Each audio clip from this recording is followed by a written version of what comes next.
And we are back with our finale, or our finals for the top 8 debate for animal games. We added some clarifying things that we're going to start implementing as of the next. Well, I mean, we could implement it now, but we want to clarify something because that led to a pretty heated argument that we've both done wrong in the past. Agreeing to talking about hypothetical and intended versus announced. Of course, Danny over there flipped the table, walked out of the room, Something like that. So we want to clarify this real quick. So additional content as of now, and even though technically this would still push on Caverna, we're going to keep it at Barron Park for now, just because we want to clarify it. Because we agreed that we misunderstood how we want to approach additional content. So what we're going to do is we're going to count each expansion as its own unit. Promos is probably like a half unit or whatever. In a sense, yeah. We'll figure that out. We'll make a case for either one. Plus any that have been announced formally. Formally announced. Yes. Formally announced. Like if there's a Board Game Geek page saying, "Hey, look, this is a planned expansion. It's just not out yet." Then we count that. Or in the case for say something like Wingspan, where Jamie Stegmaier has on one of his podcasts or his like Wednesday talk throughs and stuff like that, where he says formally that this is their plan, that counts as well. Yeah, and then also rumors are not going to count. Rumors aren't going to count. There could be a rumor until we have significant clarification that this is coming. Yeah. We won't count it. Right. Now, and the only other caveat to that is games that are campaign driven or that have the saga thing like in Space Base, if they are intended to have sequel expansions, we will count one additional point or one additional expansion, assuming that none has been announced. Yes. So for in that example, Space Base would have the Space Base game Saga 1, Saga 2, which is a hypothetical that has been announced, and then the Command Station. But then that would be it. And then like the promo Dreadnought pack. See, my part with the Command Station, I don't even want to count that as an expansion because it's just a box, honestly. What is it? It does include some stuff, actually. It includes a single module to change it. I had to look into it because I was considering buying it. It gives you a 6th and 7th player board and enough pieces and enough starting things for that. And space to put it all. But apparently it also includes 14 starting ships that you deal out random. And those are your starters instead of dealing level 1s. And so I see that. That's actually kind of cool. Yeah. But for, like, let's just say right now on Kickstarter, Terraforming Mars has the big box thing going on. I would not count that as expansion because all it's giving you is a big box for storage capabilities. You're getting a few promo cards from it because of the stretch goals and stuff like that. But the only thing it's giving you is it's giving you 3D printed tiles over the cardboard tiles it already has. Yep. That's the big difference. Yep. Yeah, I agree. And to me, that's not enough of an expansion per se. Expandability. Right. It's just making the game prettier. Yeah, exactly. Yeah, and giving it more storage space. Upgrades, I don't believe is additional content. Whereas, like, say, Gloomhaven, if like, hey, we have another print and play scenario, that's more content. Okay, when we clarify like the print and play scenarios, it's got to come or be approved by Seal of Fair Games or Isaac Childress. It can't be like a fan-based print and play file that you can get off Board Game Geek. It's got to be approved. Yep, exactly. So, we want to make sure we clarified that part too. So with that being said, Caverna moves up. No, I'm just kidding. But we'll still argue. I mean, you made it really easy for Wingspan. I feel like. Wingspan would have still beaten Caverna. Honestly, I truthfully think. I feel like it would have been a much closer fight. But let's break them down because that's the point of these top 8 debates. Let's really do this. Yep. Ease of play. Barron Park, easily. And I'm not saying that. To me, I honestly think Wingspan is this generation's Ticket to Ride, but it's harder than Ticket to Ride. Oh, it's way harder than Ticket to Ride. Yeah, I would say Barron Park is that's getting people into it. That's honestly. True. Yeah, it's true. It's almost like a non-gateway game. Like it's the gateway game for people who are already really immersed into gaming, just not board gaming. Yeah, no, I don't disagree. But my thing is, I wouldn't call it a gateway game. I call it like a step up. it's a gateway game that can introduce engine builders per se to you. I think Gizmos does it a little bit easier, but I think because of what Wingspan does, it's got more people in it. And I'm saying this is approaching, say, like Monopoly themed game numbers. It in a hobby gaming world at 500,000 sold copies. That's just. I mean, it's a lot, but like Ticket to Ride, I think is up to 4 million. Like but it's also been out for 16 years. Ticket to Ride's up to 4 million. How long has Ticket to Ride been out? Like 12 years, 13 years? Yeah. Or no, 15 years. It's actually going into its 16th year now, because I remember they had the 15 year last year, I think. Wingspan did that in 500 or so days. Right. It's impressive, but I hope it continues that margin. Oh, yeah. We'll see. Yeah. But yeah, so art and production goes to Wingspan. That's non-debatable. The artwork is beautiful. The covers are beautiful. Art and production. Easy to play Barron Park. So let me write this down. Yep. Barron Park and Wingspan gets art and production. Honestly, like I said, when we're going with art and production, a lot of games are going to have a hard time going up against Stonemaier games. Yes. I think art and production-wise, the game I was showing off between chats that we got, it's probably one of the more blander of the games in Stonemaier's, and it's still really pretty. Oh yeah. I mean, I wouldn't call it bland. Everything on that table pops. Oh yeah, no, but I'm talking like for Stonemaier games, it tends to be one of the more blander ones. Charterstone, yeah, sure. All right, let's talk about replay value, because this is obviously going to go. This is the argument we were having, yeah. Yeah. So length of time and scale well. For me, this is kind of tough. Barron Park, length of time wins hands down. Yes. But the scaling well, both games scale really decently. Wingspan only adds a little bit more time when you're playing at a full contingent than, say, Barron Park does. But I think they both scale very well. Yeah, so I think just on the length of time alone, it has to go to Barron Park. Right. And then additional content, as of right now, would go to... I mean, it was going to go to Wingspan anyway, just because... And they both have one expansion, but one has announced 6 more. Also, just for people to clarify when we're going with this new rule, Jamie Stegmaier has said he wants to do an expansion for every single continent type of birds. And Elizabeth Hardgrave, I shouldn't say just Jamie Stegmaier. Elizabeth Hardgrave and Jamie Stegmaier both have said they want to do content for every continent. So right now we have the European expansion. Later this year we're going to have the Oceania expansion. And then they still have South America, Africa, Asia, and they said they don't know how they're going to do it, but they want to do an Antarctic expansion as well. Yeah, and minimum number of plays for full experience would go to Wingspan. Big time. Just because there's so many cards, just the base game alone, which is just North America. The card deck, it takes about 3 or 4 games just to see every card, let alone play them. Yeah, just to see them. And then you add the European expansion on it. It's just... Yeah. So let's talk about immersion. So I feel like... Well, or do you want to talk about meaningful choices? Let's go with meaningful choices first, because game immersion is actually going to be kind of difficult. Yeah. Yeah, we'll talk about that then after. Impacting other players, hands down, that's Barron Park. Yes. And same with your long-term impacting. Yeah. That's Barron Park as well. Yeah, again, arbitrary for Wingspan itself, the main long-term strategy here is what gold cards you get in the beginning. But then there's a way where you can get more gold cards. So, like, if this one's just not panning out for you, the gold cards can fix you by playing certain birds. Yeah, arbitrary choices also goes to Barron Park. Yeah, I'll give you that. So meaningful choices. So we got 2 for meaningful, 1 replay value, art and production. So it's 2-2. We're going to go down to game immersion. Yeah. All right. So, I added one more clarifying to arbitrary choices. I'm putting non-arbitrary choices. Okay. Just so that way it's a little more clear of which one would gain the benefit of that. So non-arbitrary choices would be Barron Park. All right. Immersion. Theme matching mechanism. I'm going to have to give that one to Wingspan. Again, going along how the birds playing themselves, you do feel like you're an eagle hunting down other birds, depending on the bird thing. Barron Park, honestly, and this hurts me because I've argued this point, is that there's a lot of polynomial games out there that match this mechanism.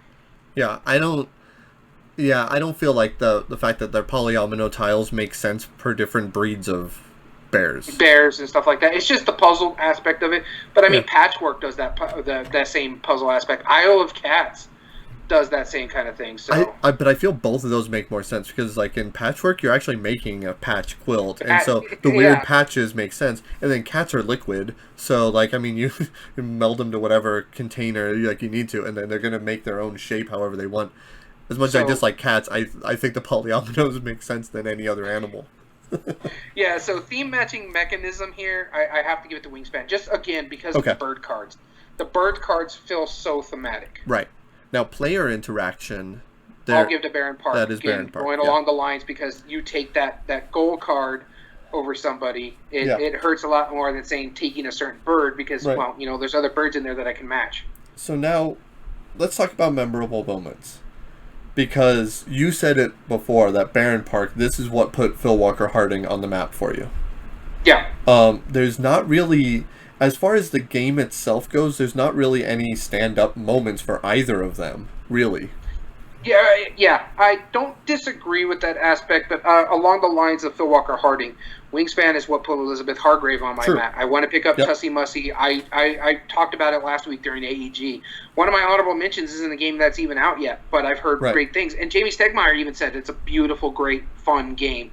So that just makes it even more where I want to, because it puts Elizabeth Hargrave on my map. Agreed, yeah. And I feel like both of them are kind of doing the same thing where it's like, all right, I have a few options up here, like in the general board. I can take this, and now I'm going to play it to my personal board, which will affect me only. I just need to work on doing it efficiently and what makes sense. I don't feel like there's any more excitement on one game than the other. I think we have to call it a wash.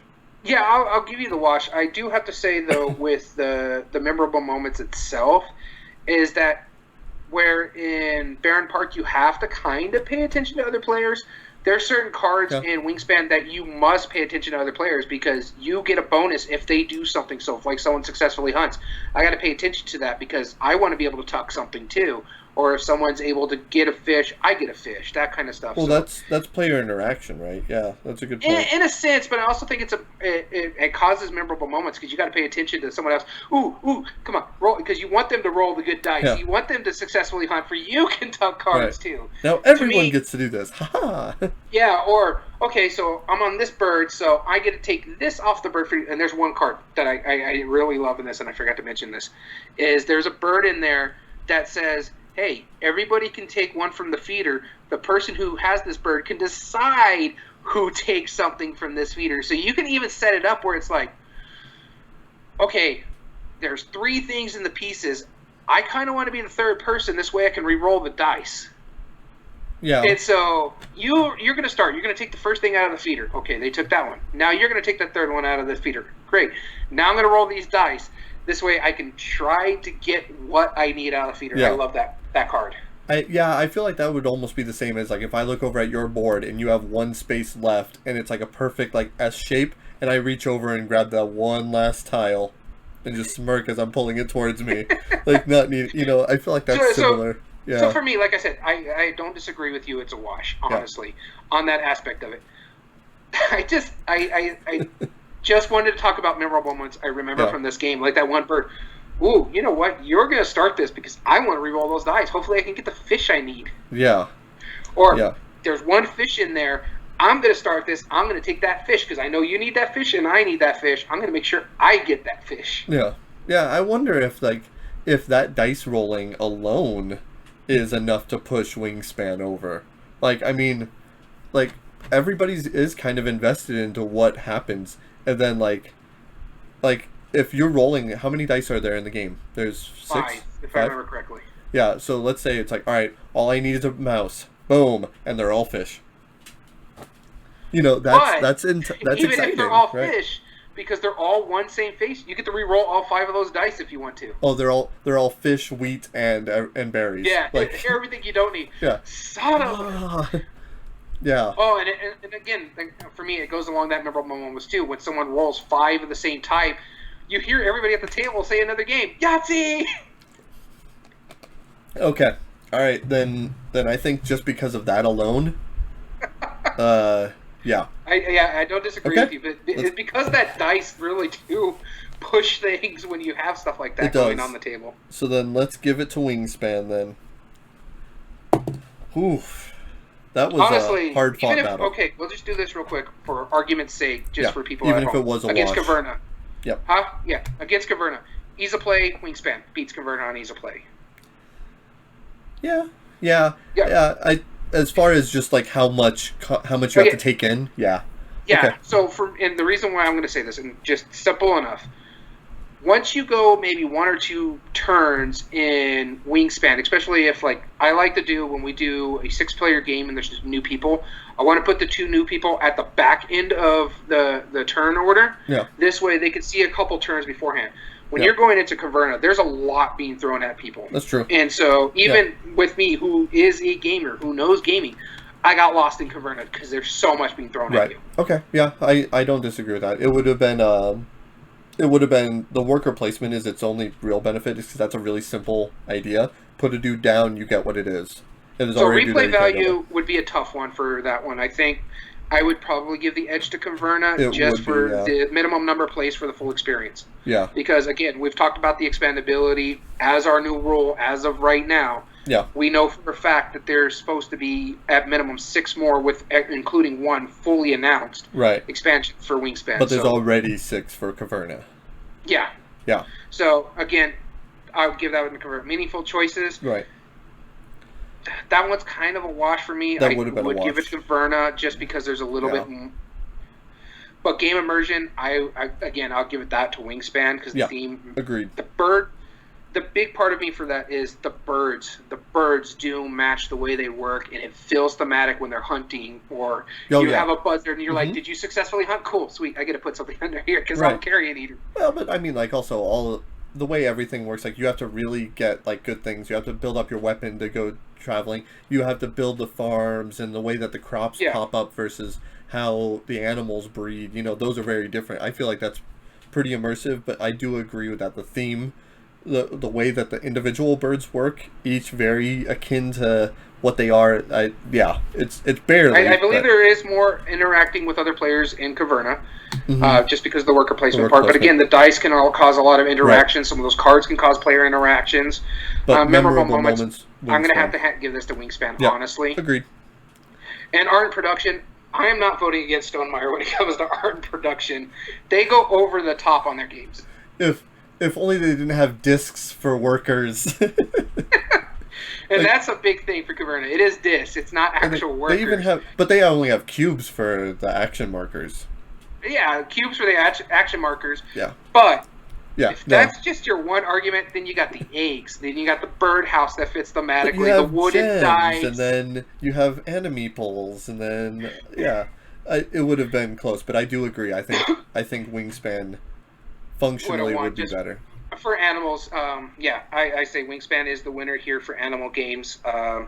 Point-wise, Wingspan was our second highest vote getter. One of them, again, as we said, Everdell had the most votes, and it wasn't even in the top 8. But Wingspan at 52 votes. Yeah. It went up against Varen Park at 9, and if it went up against Caverna, it would have been worse, 7. That hurts. Yeah. So our second vote getter, as I said, out of our list was Takanoko, and it didn't even break 20. And Wingspan was at 52. Right, exactly. No, had it not gotten the 9, I'm ashamed that you told me that Varen Park got the 9, because I was going to go in and vote for Caverna. Just for the joke. No, it's at 8 and 8. Yeah, it's at 8 and 8. What are you talking about? And then you would have gone in and voted for Caverna and then settled the argument anyway. Or Varen Park. But I wanted to do that for the joke. I'm like Daniel over here. I'm not going to cheat. I've made a rule that I am not voting in these polls. No, and I wouldn't. I would have only for the joke. I know, but I'm just saying. I'm not a rule breaker here. You're just mad because we had to add clarification for additional content. No, I think that's actually very important for us to add that clarification. Yeah. Because our semifinals, which tends to be one of the shorter videos, is probably going to be one of the longer on the re-uploads, because I think we argued in circles for 20 minutes. And anybody who's wearing headphones, I apologize if I hurt your ears, because I went right up to the mic. I was like, no. You're wrong. Except for me, he doesn't care because I'm a headphones user. Oh, well, I don't care about you. So that was a fun episode. Let's go. Congratulations, Stonemaier Games and Wingspan by being the best animal game. Maybe we'll have to revisit once we play Everdale. Yeah, no, I wouldn't mind getting you to try it. I'm interested to see how you like it, because it is cool tableau building, but it's such a simple worker placement game. Yep. It's not like a hard thinker type game, but yeah, I do really enjoy Everdale, and I could see why it got such a high vote. I think also a lot of people vote against Wingspan because of that hype it has. Mm-hmm. Yeah, I agree. And that was one of my biggest arguments against it. So, let's talk about next week. Next week, we're going to start with Board Game Breakdown. On Monday, we're going to break down Bruno Cathala games. That's going to be a nice, awesome, in-depth look. There's quite a few games that he's made, and even more that you and I don't know about, that I'm not going to look into it before that. But no, I don't disagree. Also, let people know that when it comes to the board game breakdowns, the ones that we're filming separately that don't have interviews, they're just basically going into can to use at a later date because a lot of the interviews that we're doing, they have a lot going on. So next Monday on YouTube, the Justin DeWitt interview will be going up. The following Monday will be the Jamie Stegmaier interview. And the following Monday after that, we'll see. I don't know if we can fully announce it just yet, but yeah, we'll announce it by next Monday. Yep. Our Wednesday episode, Shits and Giggles, which is going to be an interesting one. What is your favorite board game Easter eggs? Little hidden nuances. That one's actually going to be a bit tough for me, honestly. Yeah. Well, I mean, like, there's little nuances that they threw in that they didn't have to. I'm looking forward to seeing, like, all the little things that, like, whether it's in board games, in the box, in the insert, whatever, on the cards, in the art, or in the referenced, whatever. So, I think I could have an easier chance getting the following Chits and Giggles topic page than I have for this one, because this one's actually, I have to go through like all the Easter eggs and see what. So for people that don't know, we also made the decision on the following Wednesday, we're going to be recording another Chits and Giggles, the best/worst insert. So we're going to do top three of top each. 3 best and top 3 worst inserts in board gaming. Yeah. And I already have one best and one worst. I already got a couple others that I'm thinking about off the top of my head. Mm-hmm. Yeah, I have quite a few that I'm quite excited about. So I have a few I'm interested in. I think it's going to be a fun one.